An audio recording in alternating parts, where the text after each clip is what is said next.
Hello, hello, friends, and welcome to the Bold Moves Business Podcast, where anything is possible if you're willing to make some bold moves. I am your host, Angela Merzib, and I'm the owner of Be Bold Branding. And today, Samantha Burmeister is with us. Sam writes high converting copy for service providers, and every business she writes for gets copy that sounds like them but converts better.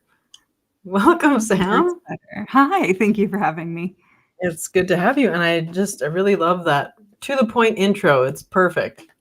Yeah. I mean, that's what I do, right? Is I write. Yeah, it's almost like you got a copywriter to write it. Yeah. There's my cat. I love it. He's usually sleeping by now, but here he is on the podcast with us. So anyway, for everyone listening, we're going to be talking all things copywriting. And we don't mean like copywriting your artwork. We mean like messaging, right? I think sometimes we use words that not everyone knows, like what we know, right? So, and we were talking messaging. So like on your website, your brand messaging, stuff like that. But before we get into those details, I always like to ask my guests, share the story of like how you started your business, what got you into this. I know you have an especially poignant moment where you quit your high-paying job or your well-paying job, and you had a moment on vacation where you're like, that's it, I'm doing something different. So run us through that story. Yeah, great. So my villain origin story is I went and got degrees in marketing and international business. Basically realized that sales paid the most, so I took sales jobs after school with the goal of eventually quitting my job and doing my own thing. But I also knew that I didn't know what that thing was when I was younger. So I was like, this makes the most sense. Pay off my debt, my student loans, and make freedom money was really the goal. So I did that. I was in several sales roles for about a decade. And then I knew that I was on my way out. It was kind of a pivotal moment while I was on vacation. I was on a beach in Vietnam, and I saw some emails from my grand boss that were just, I was like, I don't want to go back to this bullshit. And I was there with a friend and talked through it. And I was like, I don't have to go back to this bullshit. So I was at the beginning of my trip, and I basically emailed my boss and said, consider this my 2 weeks, and ended up staying in Southeast Asia for 3 months after that, and then came back because I had a lease in the US that I was hemorrhaging money on. So it was during that time that I started my business. And I think when we talk about bold moves and being bold in business, I don't recommend what I did for other people. One, because I'm not a business coach, so I'm not making recommendations for people. Right. But I had some runway up to that point. I had some money to give me runway to get me through several months. And really, I thought that I just had like 6 months of expenses and that I would go home and apply for jobs in a few months. And what happened was I started reaching out to people, because at the time I also had a travel blog on the side. And so I started reaching out to people saying, do you need gig work? Like, what does anybody need? And every single person that I reached out to that needed something written. So they had me writing their blogs and their websites. And so my business wasn't built on purpose in that way, in that I was just, what can I do to extend that runway before I have to go back to work? How can I keep traveling full time and living my life? And that's really how Nomad Copy was born. Was I was explaining to somebody what I did, and they said, oh, so you're a copywriter. And I had to go home and like Google what's a copywriter. I was just helping people sell using my words on the internet. So yeah, that's the origin story. It's I think equal parts just absolutely haphazard and 100% on brand. I love that. That is a bold move, like especially, being on vacation, being far away from home, you're emailing in your resignation and off you go. You were in sales then, right? Yes. Did you say? Yeah. Texas. Yeah. So that helps because sales, I mean, usually it's speaking or it is copywriting sometimes. So knowing how to sell something definitely helps with the copywriting, because I see, and you probably see this too, I see a lot of mistakes made when entrepreneurs try to do their own copywriting. too, either they're, and we'll talk about this, I guess, later, but they're too into their own jargon that Yes. nobody Yeah. understands, or they're just too into themselves and not writing it from an angle of the client's perspective of why should they care, right? Mm-hmm. Yeah. We want to tell everybody, down to the thread count what you're getting. And people don't care what they're getting. They care about the outcomes a whole lot more. So yeah, I had sales experience of like living it and sitting through sales trainings. And some of the folks who wrote some of the biggest books on selling worked for the same company that I did, and they were published through our company. So I was in tech sales, and the joke was that we were selling $100,000 passwords, because when you buy a tech product, when a company buys a tech product and they add it to their suite, like they don't get anything. It's not 1995 where you get a CD-ROM that you put into your computer and then it magically does something on some program. So the joke was we were selling $100,000 passwords, and if we could sell $100,000 passwords, we could sell anything. And it's very true, because we have to sell the outcome and not what you're getting, because you're not handing them anything. Exactly. It's just thin air, right? That's smart. Sounds very Wolf of Wall Street to me. How do you sell this pen, right? Right. Yeah. So the other thing that I really applaud you for doing is you polled your people, you polled your audience, and understood what does the marketplace need. I think that's another big mistake. People are like so hellbound on doing this thing, but they don't know if anybody wants it first, right? Yeah. They want to do what they want to do, not what people want them to do, which are oftentimes the same thing. It comes down to messaging around it. And I think that was just so natural for me being in sales, that like the sales tactics that I learned are just like, a lot of times we're just repeating things back to you. Like if you're ever on the phone with a salesperson, they'll just use your language back at you if they're a good salesperson. So I think I was so used to that I was just like, great, this is what you want. This is what I do. Yeah, it's like that Socratic method, the mirroring and the body, even the body position if you're in front of them and stuff like that. Exactly. Using their word, using thetheir name, like it can get manipulative. So hopefully you have some ethics, behind what you're doing, right?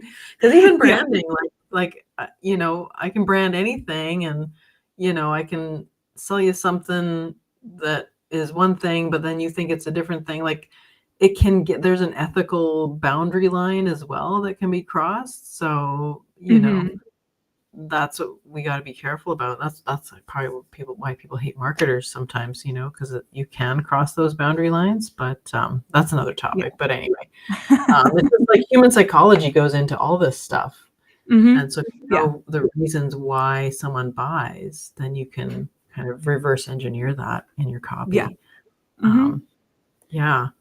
And I see there's a few people watching. So if anyone's watching, I do have a chat feature here that you should be able to get on. If you have any questions for Sam along the way, please put them in the chat, and I'll be sure to ask her any questions you have as well. Well, tell me about you. Like, what do you like doing when you're not copywriting? Just get to know the Sam behind the agency as well. Yeah. So my company is called Nomad Copy Agency because I started it while I was nomading. I continue to nomad about half of the year, and then I spend half of the year in the US at our home. So I travel a lot, and just kind of pick up little hobbies along the way. I actually just got back 2 days ago from spending a month in Eastern Europe. I was in the Balkans. So I started in Romania and made my way to Montenegro, and I actually, leaning fully into the nomad side of things, I launched my podcast while I was in Montenegro. So truly running an international business. Very cool.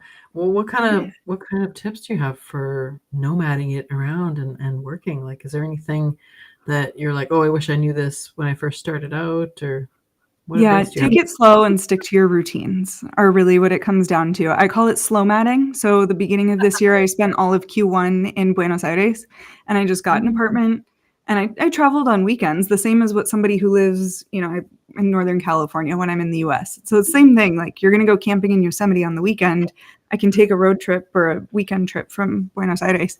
But to take it slow is huge. And then, like I said, routines of like, I still go to the gym. I was talking to my aunt on the phone a couple weeks ago when I was in Eastern Europe, and she's like, you're still going to the gym even though you're on vacation? It's like, well, I'm not on vacation, first of all. Yeah. Like I'm just not at my home.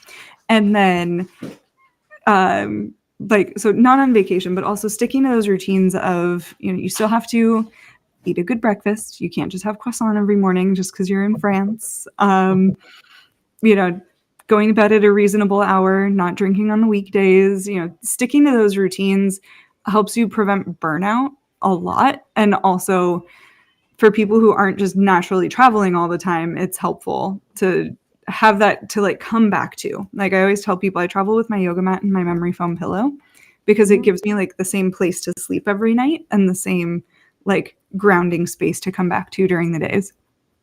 Ah, interesting. So little touches of home that make you a little more comfortable. Exactly. And, yeah, and don't quit your job while you're on vacation. Yeah, not recommended. Yeah, it worked for me. Take it slower than that. Yeah. But as far as like, balancing the travel life, it's like, it's also cool to be in different time zones because if I like want to go do something all day, I can go do something all day and then be online for when I do have calls in the US. I have really big boundaries around my calendar where I really only take calls from like 7 to 10 a.m. Pacific when I'm here. So then that keeps me from staying up all night if I'm in Asia and I also only take calls Monday, Wednesday, Thursdays. So it then means that I have my Friday evenings available when I'm in a different time zone. And it means that I have like my Tuesdays are my get it done days for my membership. So again, it just keeps things consistent. I don't have to like accidentally mess up my calendar trying to open up different times when I'm in different time zones. Like, yeah, I just consistent. Yeah, keep it consistent, keep it easy. Have you ever been in a country where it's completely opposite time zones? Like everyone's sleeping in the US. Like if your customer base is mostly US, have you ever done that? Last year I spent 3 or 4 months in Southeast Asia, and that one is really tough. It's just totally different from being here. But still, I was having calls from like 8 to 10 p.m. So it really wasn't too bad. Yeah, you just have to shift your life a bit. Mm-hmm. I'm a total beach gal, so I love the ocean. It'd be really hard if I was in a oceanic environment to also do work. I would find that really difficult. I would just always want to be on the beach. So for me, but like that's what's nice though, because I was just living on the beach for the last month, and I could go to the beach all day, and then when it started like sun starts to set, or go behind the rocks at like 3 or 4, then it's like, okay, I'll go home and work and get stuff done. Yeah. As long as you can do it. I'm kind of a very set schedule. Like I have to go to sleep by this time or I feel like garbage. So I don't know. There'd be some getting used to the different time zones for sure. But you found something that works for you. That's awesome. So what, if I'm asking you about your agency, what do you think sets you apart in the copywriting space? My sales experience, for sure. I think there's a lot of people who think that content and copy are the same thing, and that just because you're writing something means that you can write everything, and that's absolutely not the case. There's a very different writing style that you need for blogs, which are typically highly searchable. They're being optimized for SEO.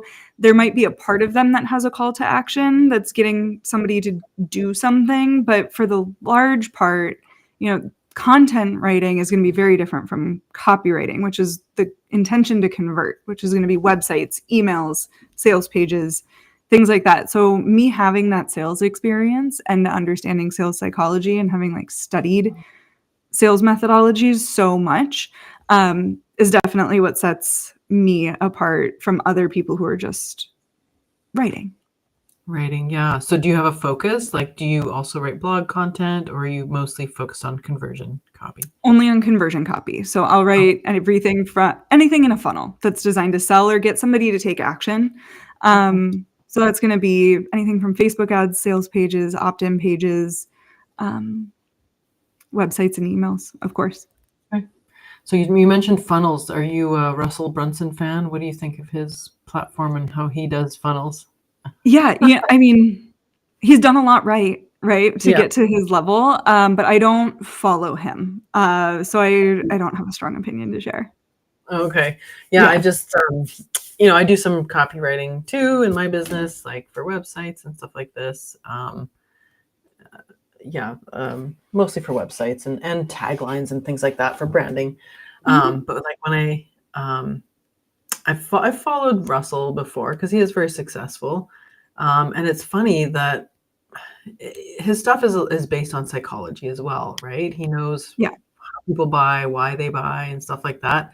I find his stuff really cheesy though, and it's funny because it sometimes that works, right? So how do you balance like the art of writing? Because I think it can be quite artful. I like wit, I like humor, I like play on words, I like all these literary devices, and I know you have to sell as well. But I really despise copy that's just like SEO focused only and it's clunky. So how do you balance that SEO piece of it and the conversion piece of it with the artful, playful, wordsmithing? Yeah. Talent and practice. How do we do it though? I mean, I think it's important to understand like what the journey is that people need to go on to be able to purchase. So that's why there's typically a flow to sales pages where the top of it is going to say, kind of basically be an overview, and then it goes into problem language, and then it goes into solution language, and then invites you to purchase, and then tells you how much it costs. Like there's a reason that there's that flow, but that's boring. We've all read that a million times before. So rather than saying like for headlines, you'll say like, tell me if this feels familiar, or imagine if ... for the solution section. Like imagine if everything was amazing and great, right? That's boring. So that's where great copywriting comes in, is like, that imagine if language has a place. But what if we didn't say it like that? What if we said something like, you are incredibly capable of blank, and then told them all of the reasons, like what that's going to look like? So it's not necessarily changing the body of it as much as you're changing the headlines. And then there's also like really basic sales psychology tips. Like our brain loves things in threes. So only having 3 points in a list, only having 3 pieces of a process. So keeping it concise, I think there's definitely an art to it. And I always say, like, I work with really smart people. A lot of people have defended their work in dissertations before. So they write in this like very highly detailed space, and they assume that because they're so freaking smart that all of their people are also going to want to know all of the details. And a lot of times that, like, again, the science and the art is like, how do we make the skimmable parts the high points, and then the body paragraphs, the more like the details and stuff, so that we're catering to multiple audiences of like skimmers and high fact finders, or people who are looking for outcomes versus the details of what goes in, the why versus the what is what we would call that. So I think I gave you a million mini answers of like what's what is it, but there's a lot of little things that just, it comes down to like, you're really having a one-sided conversation. So when you understand what people need to know before you start writing, you're going to be able to get to the point of what they need to know faster, and just format it in a way that you're telling them loud and proud what it is that they need to know to make a purchase decision. And yeah, you're right. We all have that curse of knowledge, I think is what it's called. We know too much about our subject matter, and we assume everybody knows what we know. And so we speak way over their heads, and that's where we lose people. And the other point you mentioned is what I tell my clients as well. It's like, nobody's sitting down to read your website or your funnel like a newspaper or a book, right? Nobody's going to read giant paragraphs of copy. They're skimming, and you need that hierarchy of like title and if we're talking about design, as well, it's like bigger copy, medium-sized copy, and then paragraph size, smaller copy. So it's organized for, like you say, the different types of people, because some people just want the high-level facts. Me, you mentioned fact finder. I took that Colby test, and I'm definitely high fact finder. So I want every detail. I want even more than what's there, right? I'm that person. So In that way, you're organizing your site. You're going to catch more fish, more different types of people if you do it that way. Right. So, yeah. Yeah, awesome. Okay, well, let's get into a bit of that because I know there's a methodology that you use to understand how to write better conversion copy. So, understanding your audience is, and we talked about this just now, but how can an entrepreneur practically understand their audience to get that authentic client voice? And then as well, the second part of that question, which we can come back to however you want to answer it, but how do you also retain your voice but speak in your audience's language as well? Yeah. Okay. There's so much goodness there, but really, like, the best way to get stuff in client voice is to ask them, like, have them use their voice. So then the question is, how do you do that? And I think there's a lot of ways that we can do this that elevates your brand as well. This isn't just pestering people and begging for testimonials. This is saying, like, this is you asking genuine questions and listening to them. So, for example, if somebody's thinking about working with you and they're getting on your discovery call, you're great, sign up for a call. What's your name? What's your email so I can send you it? And, like, what's your number one problem today? Of course, you're not going to phrase it that way, but, like, for you, for your branding agency, like, what is feeling off about your brand that you'd like to fix? You're asking them, what's your problem? You're just not saying, like, what's your problem? So that's one way. And then, of course, if you've got the systems, that you can zap something over to a form, or if this is through your CRM, then all of these forms are going to be together and you'll be able to go back and look at these. So you've got a problem. Great. So then you sign them on as a client. And that's where they get the questionnaire that asks them a little bit more in depth about what it is that they're going through. So, and also understanding, like, in a perfect world, what does having this problem solved look like for you? So, if somebody comes to you and they're like, I DIY'd my brand, everything is templatized, I hate it. Like, it's 3 years old, it doesn't look good anymore, it doesn't feel like me, I know where this business is going, I just want my website to feel that way. And so that's what they're saying to you. So that's your client voice of the solution. You're not saying, like, what does your solution look like? You're asking them this, like, in context question to elicit these responses. Asking for lists. People love giving lists. Or again, to elevate your brand and how professional you are, you can ask things like partway through a project. So again, I'm using you as a specific example because, people who are listening to this are smart. They can plug and play, like, okay, this is how I would ask it. But for you, again, elevating that, like, high level brand experience. If people are investing in you, they want to know that they're being cared for. So to ask that feedback, say 3 weeks or a month in, and say, this is what we've accomplished so far. How are you feeling about the process? What has felt really good about working together?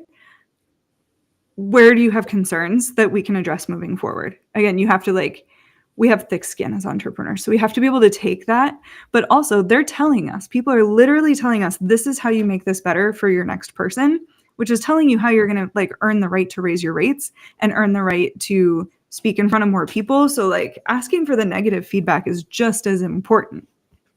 So people are going to tell you these things in lists. And then, of course, offboarding, getting that official testimonial is always really nice. But you can get this in client voice. So when people are telling you, like, something like, I effing hate my website, great, that's your client voice. So you might say, like, as an expert, like, you might be using this expert language about, like, you're not feeling aligned with your visual presentation or something. And somebody's going to say, like, no, I just effing hate showing off my website. Right. So then you take that client voice, and when you put it on your website, this is where you really get to sound like yourself, but also your people feel heard. It's like, that's a great heading. Is it SEO optimized? Not really, but, like, there's other places to put SEO. Like, it's this balance of, like, really searchable and, like, really personal. So then, I mean, there's your heading for your problem section on a sales page. Is like, so you effing hate your website. You're looking at it and it doesn't feel aligned. You've templatized it 9 ways to Tuesday, and it just doesn't reflect where you're going in the future. Like, your clients are just writing your content for you. If you can just automate getting them to tell you stuff, then you just, like, take all of that and hand it over to your copywriter to write your website or write your sales page. Like it's like it takes some legwork up front to ask for all of that, but like that's how you make it feel super personal, is getting real people's words to use.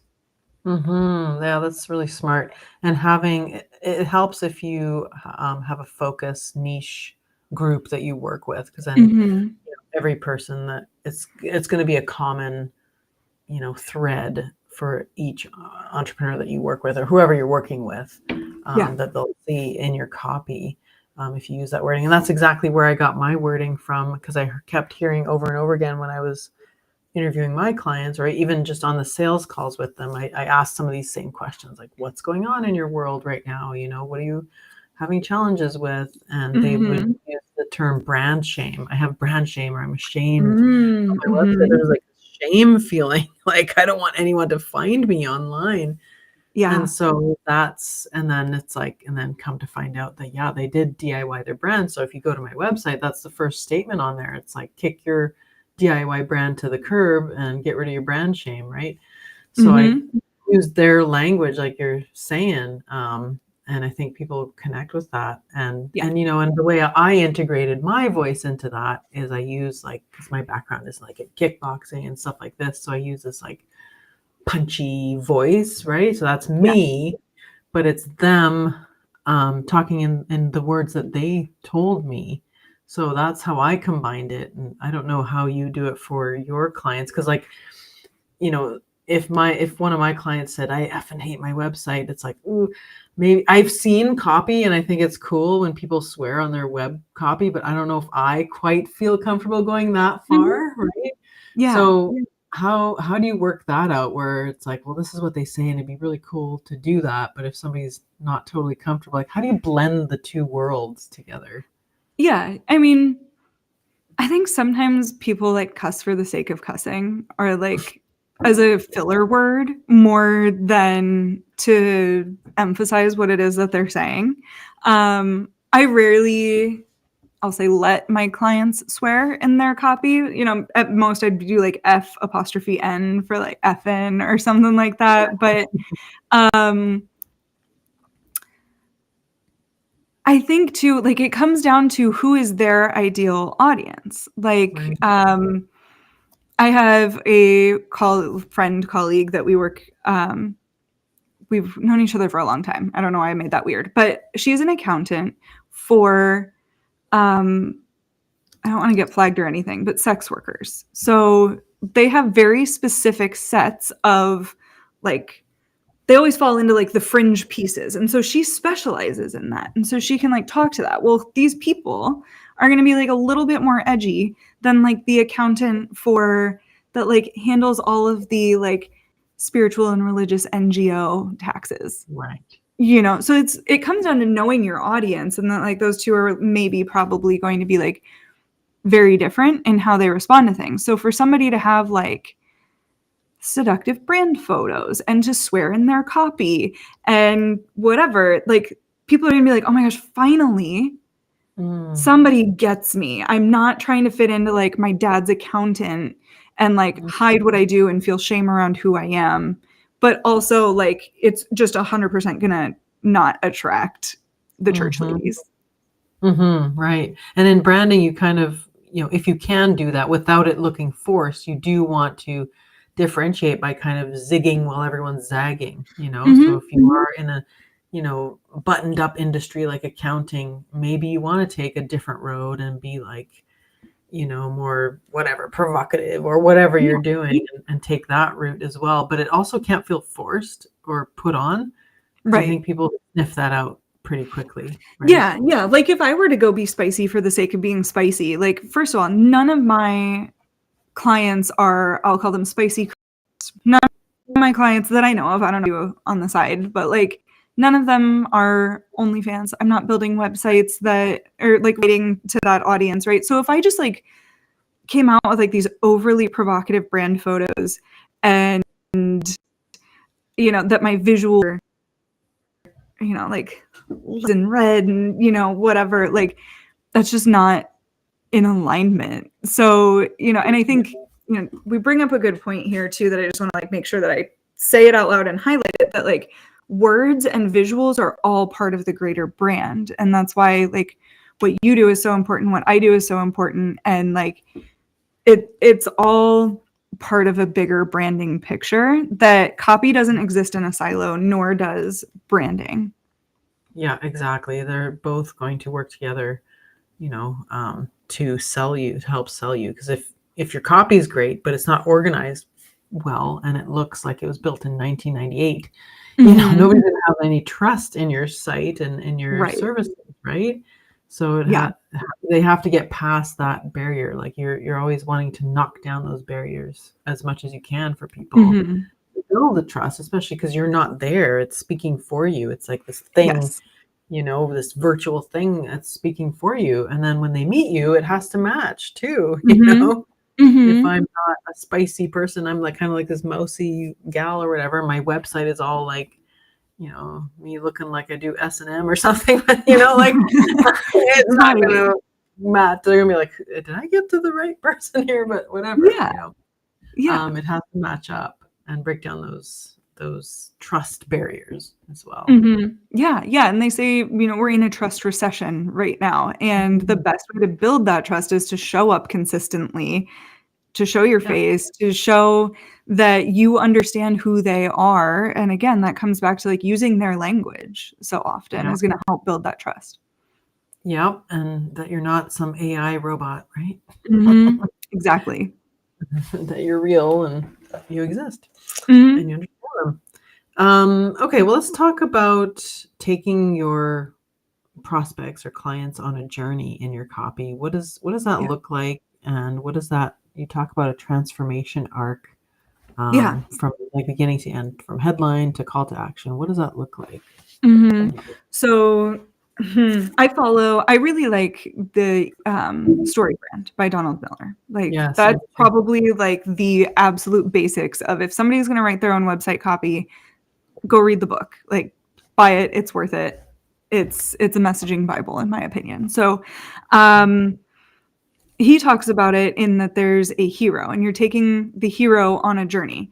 And so often we think that we're the hero because we're constantly thinking about branding and copy and whatever. And our clients think about copy and branding only when it's a problem. So our goal in writing our copy as entrepreneurs is you are the guide and the reader is the hero. So you want to take this hero to the mountaintops. You want to give them like the ideal solution. So how do we do that is to understand them first. So a lot of times that does mean using problem language, understanding their problems, not just understanding who they are. Too often we see the ideal client avatar exercise and it's like, I help blank do blank so they can blank. And that's a good jumping off point to know, but I don't think it's good in your copy because it's generic.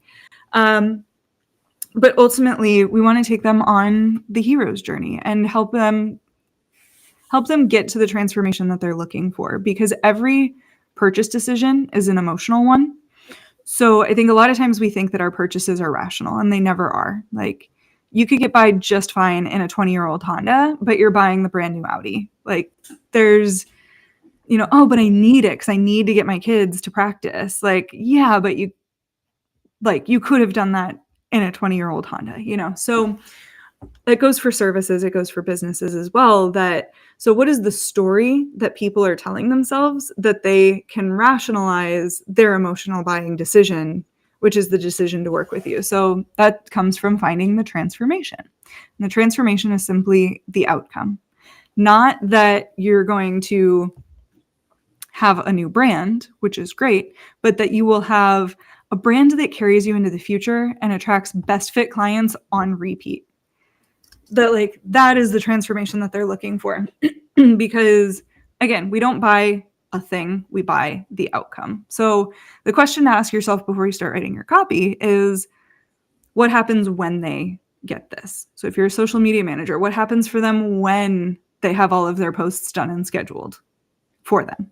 What happens if you're an accountant? What happens when they have access to their forms and meetings with you every 6 months? What happens when these things happen? Because when I hired my accountant, I did not care what I do not care what documents she's pulling, and that I care that my taxes are going to be done on time and that we're minimizing like what I owe, basically, and that we're being strategic with the money that I work really hard to earn. So that's the transformation that I'm looking for. I'm not looking to talk to her every 6 months and get a bunch of forms emailed to me. I'm looking for outcomes and transformation. Yeah, I tell my clients, it's like every one of your clients is tuned into WIIFM, WIIFM, what's in it for me. Mm-hmm. So they're always looking at everything through that lens. And yeah, you might have some awards and accolades, and I don't know how you feel about this, but like I kind of say, you can tuck those away somewhere. But basically, you want to, when you're writing, you want to speak to all the things you talked about, the pain points and the solutions, and what do I get when I involve myself in your service? Like, what is my life going to look like? Because I have this problem, this pain, I want it to go away, and I want the best possible outcome for myself. And that's what they're looking for. Nobody's ever asked me, like, can I see your degree? Right? No. And you can get that through other ways. You can build that trust factor through testimonials and video testimonials and written ones and stuff like that. And in my case, showing my portfolio of the work that I've done. Nobody's ever asked for anything more than that. So I think we put sometimes a lot of weight on that, especially the more like serious professional services like accounting and lawyers and stuff. We all, we kind of want to know that, okay, you did something there. You got something there. Like as far as education, but like you don't need to ramble on and on about it. Nobody's going to read that kind of stuff. Yeah. Right. Yeah, exactly. And how do you feel about biographies? Because I think that's another place where people can go a little bit wrong. Like what I see a lot is like they write it like it's a timeline of events rather than a story that again is like what's in it for your client. Do you see that a lot? Right. Too? Like I always say, like, nobody needs to know about your grandma's neighbor's dog and how that affected you growing up unless it's what got you into vet school and like becoming a veterinarian or something. Right. Yeah. So I think, yes, a lot of times people treat it like a CV. And again, I'm not even mad about this because the people that I work with are typically so experienced that, like, of course, that's their natural thing because the last time they had to write about themselves was their CV or their resume. But that's not what you're writing. You are writing basically a love letter to your clients, giving them a case for why you are the person to hire you. And that's, again, a goal that I have in my copy is to make the people who I work with become the person in their industry. So if they are the accountant for Spicy Creators, they're not just an accountant, they're the accountant. They're the person. So, I mean, when you're writing your about page or a bio or whatever, it's, if I were to put like Iowa State Marketing 2014 in my bio on Instagram, like that's so weird. Like literally nobody cares about the degree that I got and when I got it right now. Now, my psychologists that I work with and other professionals, like, yeah, we should probably put your accolades out there so that people know that they're working with somebody who is qualified. But it does not need to be a CV. What it needs to do is put you on the same side of the table as your clients so that they would feel comfortable reaching out and taking your hand and letting you guide them on the hero's journey. Their journey that you're helping them with. So you talked a little bit about templates and things like that. I mean, is that a good starting point for somebody who's writing their own stuff? Or how do you feel about those fill in the blank templates? They can get a bit monotonous. Or I have them. I sell them. I don't love them. But I do think that they're better as a starting point than just sitting and staring at a blank screen and then turning it into a 6-month project and then never having a website or a sales page or never launching or doing whatever. So it's one of those better than nothing. When I started my business, I swore I would never do templates. And then people kept asking me for templates. And I was like, fine. But you need to know that this is like, even the ones that are plug and play, like I still don't recommend plugging and playing them because you have to add that level of personality in there.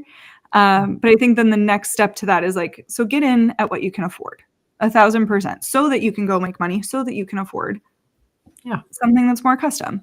And I would assume that you would probably feel similarly about visual branding. I was like, I'd rather have you create your own ugly website to get to a point that you can afford a great website, and also be vetted that like what you're doing is working, so that you don't invest a bunch of money into something that you have no idea what people want or are asking for. Yes, very true. It's a good stepping stone. And, I like for people to at least try and do something on their own first, because things like, even like SEO and things like that, a lot of people get taken for a ride on that kind of stuff. If you don't have any experience, even marketing, like ads and stuff like that, if you don't have any experience with what this thing is, it's easy for people to take advantage of you, like for the wrong people to take advantage of you in those areas. So I like people that have a little bit of knowledge, that have tried it, that and it's also easier to work with someone like that because they understand the value of it. They've tried it. It's hard, right? They don't necessarily want to do it anymore. Yeah. So to know that, I think it's valuable to just know what goes into something like that, and why, a lot of people come with ads and they're like, I ran ads and they didn't work. It's like, yep, because there's so much involved in ads, and copy is one of those things that's involved in running a successful ad campaign, right? Yeah. No, 1,000%. I agree. To DIY something before outsourcing it, it gives you so much more of an appreciation for what it is that you're hiring out for, and more of an appreciation for those results, because it's not just expected that somebody waves a magic wand. You understand that it took work to get there. Absolutely. I agree. Last question I'll ask you about copy. So are there any do's or don'ts when copywriting? Any trends to either, do you hop on the trend bandwagon? Do you not? What do you think about that? Yeah. Trends exist for a reason. And I think trends give us this like cultural touch point. Like I wrote a website for somebody about 2 years ago, and one of her headlines was is my Roman Empire. This was back when it was like, oh, what's your Roman Empire? Because the whole joke on TikTok and whatever was like, you could ask, I think the joke was that you could ask any man about what they think of the Roman Empire, and they just have opinions and thoughts. And so it's like, what's your Roman Empire, that you could just go off on? So that was really relevant 2 years ago.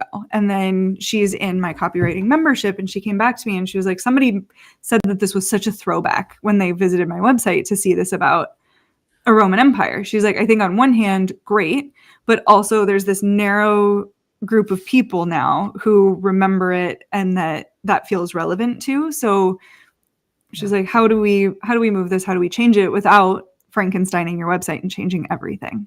So I think trends are fun for a reason, but at the end of the day, if you know why you're doing them, which is, again, comes back to the sales psychology side of things, then you can justify the trends. But it used to be in like 2020, when everyone and their mom had courses, that it was these like long sales pages, and now you see similar information much more condensed, and we're seeing design wise drop downs. So it's still, the psychology is still there of, you have to cater to your fact finders, and that you have to give people details on what they're investing in, but that the trend has just like shifted a bit. So yes is my like yes to trends. Are good. It sounds like some trends are good and necessary, and some are just a little too whimsical, and you're going to be forced to change a lot sooner than maybe you would have. Yes. If you just kind of stuck to the classics and things like that. Yeah. Awesome.